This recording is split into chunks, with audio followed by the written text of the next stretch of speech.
Comment va mon amigo? Eh bien écoute, on s'est pas vu ce week-end, je dirais pas que tu m'as manqué, mais... Moi aussi, là, j'ai un petit peu... Bah bon, bref, bonjour à bonjour vous. à tous, merci de nous suivre. Julien toujours pour les fondamentaux. Et Alex côté technique. Alors, on a beaucoup de choses à voir encore cette semaine. Toujours. Mais juste avant, n'oubliez pas de nous activer la petite cloche, de vous abonner si c'est pas le cas. Il y en a plein qui viennent de Twitter, on vous remercie et ça serait sympa si vous vous abonnez. Ça nous aide à être mieux référencés, tout le monde partage les infos, qui étaient pas trop mal sur Twitter. Là, vrai, on va y revenir tout à l'heure.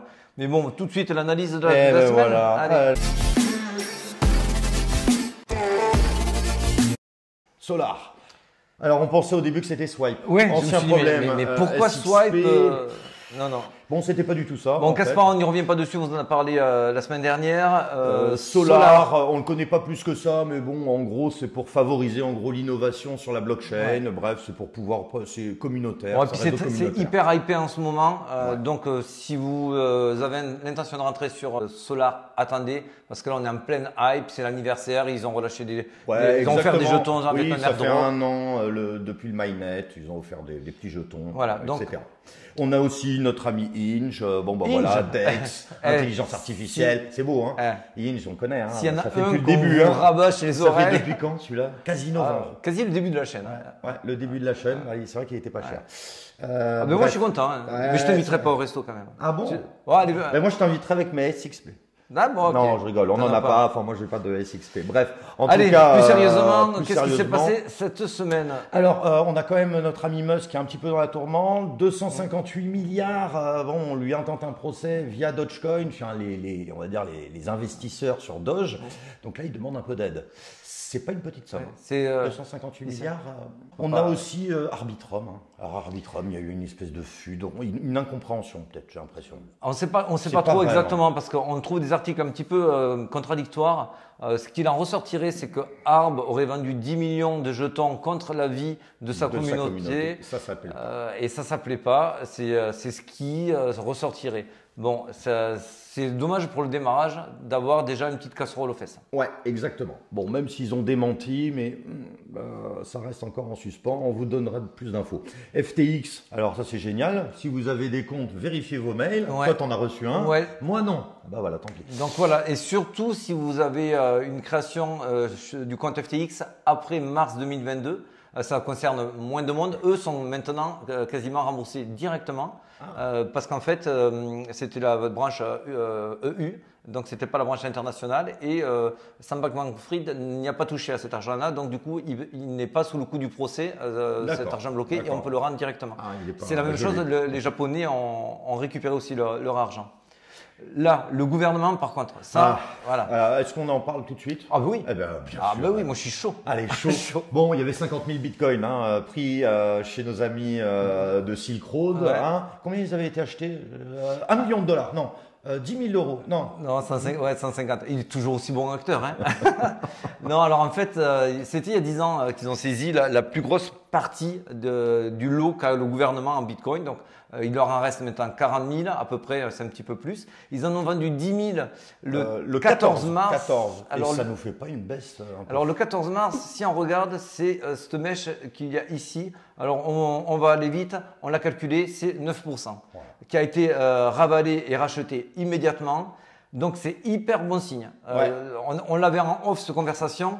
Quand on voit comment le marché récupère aussi vite de cette vente-là, c'est quand même un super bon signe.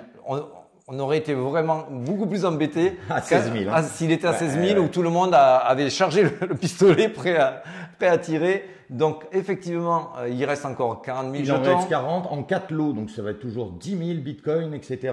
Et surtout, il y a beaucoup d'observateurs qui se disent ouais mais non, ça nous fait peur, etc. Il y a quand même une autorité qui va en veiller au grain. Exactement. Donc ça se passe pas non plus n'importe comment. Donc c'est assez bon signe.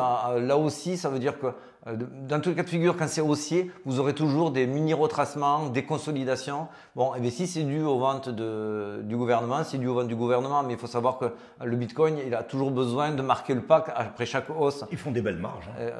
Ils feront une belle marge, 150 € en moyenne, 150 $ en moyenne. Là, ils ont fait 250 millions. Ouais, c'est la plus-value. C'est beau. Il y avait un de nos collègues qui disait, Mais il n'y en a pas un chez eux, dans l'administration, qui pourrait leur dire mais il faudrait les holder, peut-être on gagnerait plus de sous. Et je pense qu'ils en ont peut-être d'autres. Ça m'a fait rire. Non, mais si les administrations savaient faire de l'argent en spéculant, ça se saurait. C'est vrai. Bruno Le Maire, si tu m'écoutes. Oh, il a peut-être la poche pleine. Vite fait, et on va peut-être finir par ça, c'est Circle qui demande à ce que son fonds de gouvernance, surtout son capital social, soit géré par la Fed. C'est eux qui en seraient garants. Alors la Fed n'a pas dit oui, n'a pas dit non. Il y a des arguments qui sont en leur faveur en se disant bon ben si on a la main sur une partie du magot de Circle, on a une visibilité, on peut avoir des angles d'attaque et influer sur certaines décisions. Circle, ça a toujours été le bon élève, hein, stablecoin, comparé à Tether et autres. Même s'il y a eu un dépeg sur de la FUD encore, ça reste aujourd'hui le stablecoin le plus sécurisé sur le white paper. C'est vrai. Avant d'attaquer l'analyse du Bitcoin, on voulait vous montrer la dominance, où c'est qu'on en est. Voilà, ça c'est vrai qu'on en Alors, parle. sur le tableau de gauche, je vous ai mis la dominance du Bitcoin et sur la droite, je vous ai mis l'Ethereum face au Bitcoin. Donc, c'est la paire ETH-BTC. C'est souvent la deuxième qui part après le Bitcoin. Exactement.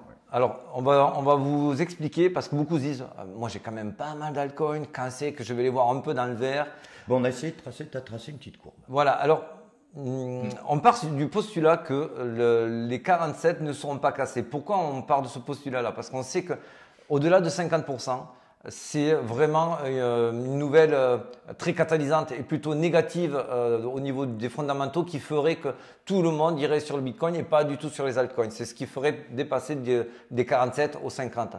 Pour l'instant, on n'a rien qui nous fait penser à cela. Donc, si on n'a rien qui nous fait penser à cela, on continue notre narratif. On continue notre narratif de se dire on est dans un range. Effectivement, aujourd'hui, le Bitcoin est une valeur refuge un peu comme le gold. Et donc, on va taper les plus hauts pour aller au plus bas. Ça nous amènerait avec quelque chose qui ressemblerait à un début d'alt-season fin mai, début juin, avec certainement un top cet été pour l'alt-season. Si on suit ce narratif-là, à savoir que la sinusoïde va continuer son cours, s'il y a des nouvelles négatives catalysantes dans un sens ou dans un autre, bien sûr, ça pourra changer. Mais aujourd'hui, si on reste sur de la probabilité pure, on serait dans ces eaux-là. Pourquoi aussi c'est si retardé que cela? Parce qu'en fait, normalement, on voit souvent l'alt-season qui démarre quand même en printemps. C'est traditionnellement ce qu'on voit. Le souci, c'est que mon avis perso, c'est le Shanghai chez Ether. Chez Ether. Le problème, c'est que cette petite épée de Damoclès freine énormément les investisseurs. Beaucoup s'étonnent, j'écoutais Phil encore ce matin, quand on voit qu'il y a de moins en moins de jetons Ether. Et pourtant, il n'y a pas d'effet. Et c'est la chaîne la plus utilisée, etc., etc., etc. Il devrait être bien plus haut que cela. Ce qu'il y a, c'est qu'avec cette petite épée de Damoclès, à savoir le 12 ou 13 avril, en fait, tous ceux qui avaient de l'Ether stacké pourront les déstacker. Donc, ils ont peur que ceux qui avaient ces Ethers stackés les vendent pour récupérer de l'argent. Or, c'est vrai, c'est pas vrai. Moi, je pense que ça va pas énormément faire dumper le prix parce que le prix moyen de ces stackers était aux alentours de 2300-2400. On voit mal quelqu'un qui, avant que ça démarre, il dit bon, je préfère m'arrêter. M'arrêter avec mes pertes, bon, c'est pas hyper logique. En revanche, ce qui est sûr, c'est que ça met quand même une chape de plomb sur les futurs investisseurs d'ETH. Ils se disent, est-ce qu'on va pas attendre quand même 2-3 jours après ce Shanghai pour voir comment se comporte le cours? Et tant que l'Ether ne montre pas la voie, n'ouvre pas la voie, en se disant tiens, regardez, moi je progresse aussi, et qu'on se dise il n'y a pas que le Bitcoin. Ouais, ce narratif altcoin, c'est pas encore pour maintenant. Voilà. Il faut savoir qu'il y a quelque chose de très mécanique, on vous l'avait déjà montré. C'est d'abord Bitcoin, ensuite Ether, et ensuite ça diffuse sur les large cap, les moyens et les low cap. Tant qu'on n'est pas déverrouillé sur Ether, on reste encore en confiance sur Bitcoin.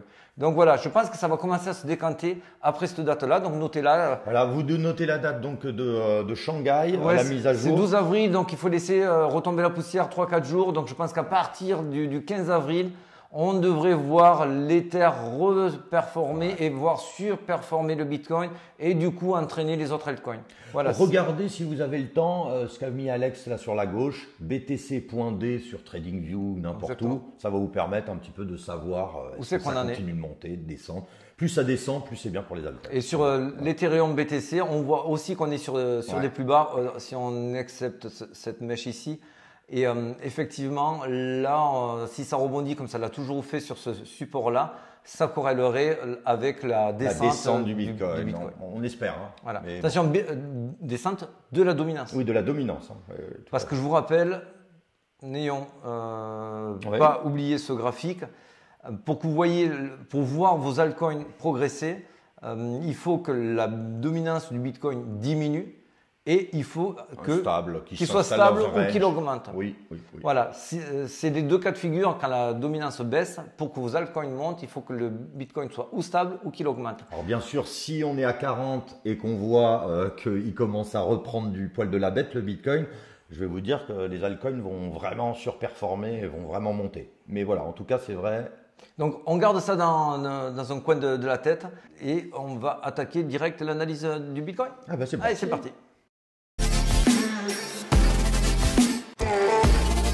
On vous a titré ça, c'était hier en début d'après-midi où je vous signalais qu'il y avait, c'était exactement à midi même, à midi et demi, il y avait une contraction sur le cours du Bitcoin en 15 minutes, 4 heures daily. Donc quand on a les 3 unités de temps, les 3 UT où ça se contracte, ça veut dire qu'il y a quelque chose d'imminent qui se passe.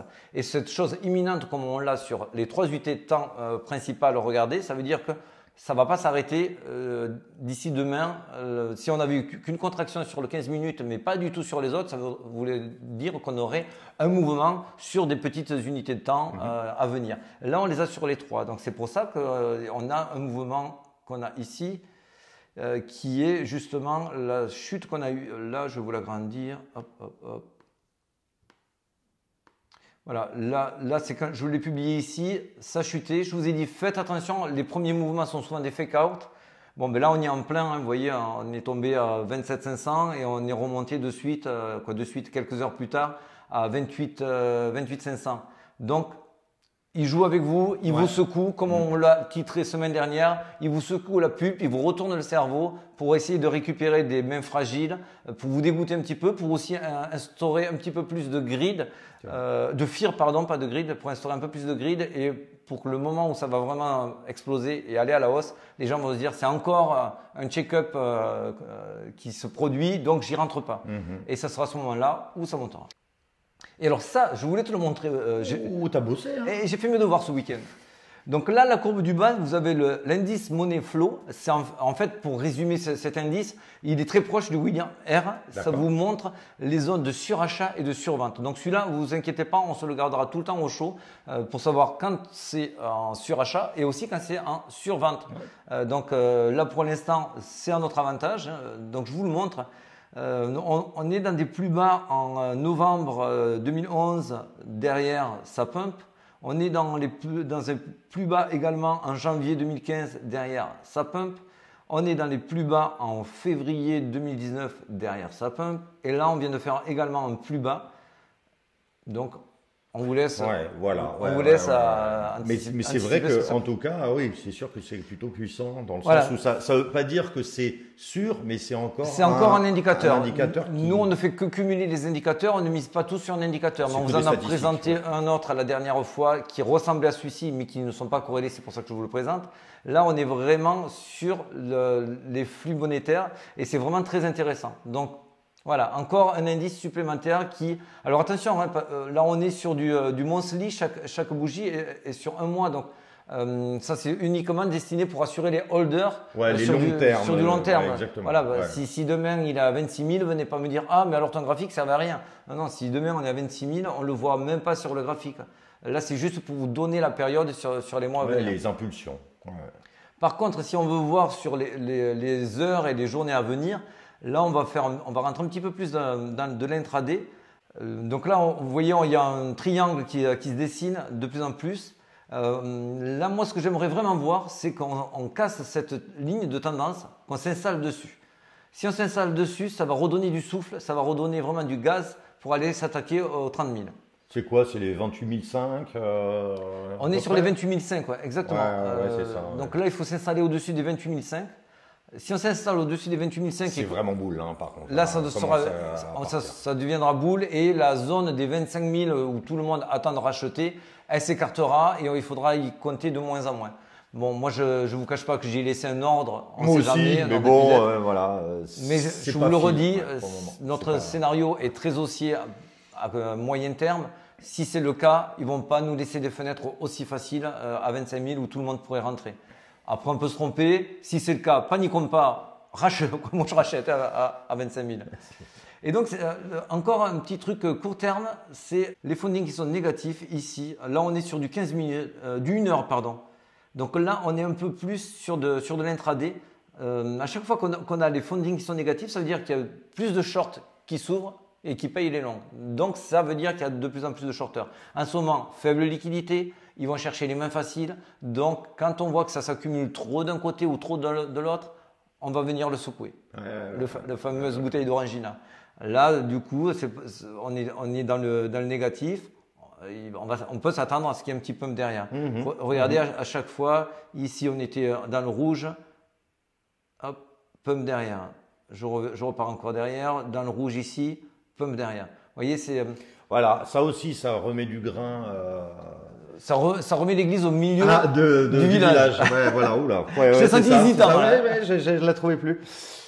Autre point sur du court moyen terme, c'est très bearish. C'est fou ça. C'est très bearish. Ça, je comprends pas. C'est très bearish. J'avoue, je comprends pas. Voilà, donc là, vous pouvez regarder tous les derniers indicateurs. On arrive sur un plateau, on en parlera après. Je comprends pas pourquoi c'est bearish. Bon, écoute, c'est comme ça. Hein. Donc là, il n'y a rien à voir. Rien à voir. Enfin, c'est très simple. On a vu que l'inflation était en train de descendre. Donc, ce qu'on attend de Powell et des réunions de la Fed, c'est est-ce qu'on est au fameux taux terminal? Le fameux, on n'augmente plus ou on ne baisse pas encore, mais en tout cas, on n'augmente plus. On voit qu'il y avait manqué quelque chose. Avec les 5 points. Hein, parce que là, on a 5 points. Voilà, exactement. Là, en gros, ce que regarde la Fed, c'est qu'on a vu que l'inflation commençait à descendre. Il faudrait que le chômage monte, ce qui devrait être le cas. Donc, ça voudrait dire que les taux, on est arrivé sur le plateau. On va vite le savoir, hein, remarquez. Mais il faut regarder. Donc, vendredi, c'est l'emploi, le taux de chômage, etc. aux États-Unis. Si vous voyez qu'il a augmenté, c'est plutôt bon signe. Chômage dehors. Voilà. Pas mal. Ah, tu n'étais pas prêt là. J'étais pas prêt, mais c'est bien. C'est tout ça, c'est du live. Donc, très bien. Donc voilà, non, il n'y a pas plus à écouter en plus. Voilà, c'était juste ce côté. On regarde le chômage. Le chômage, s'il monte, ça veut dire que l'inflation va continuer à baisser et donc on n'augmentera plus les taux. Voilà. Sur ce, on vous dit à... on se dit à très vite. À très vite, à vendredi. Plus tard, vendredi. Allez, ciao les potos. Allez.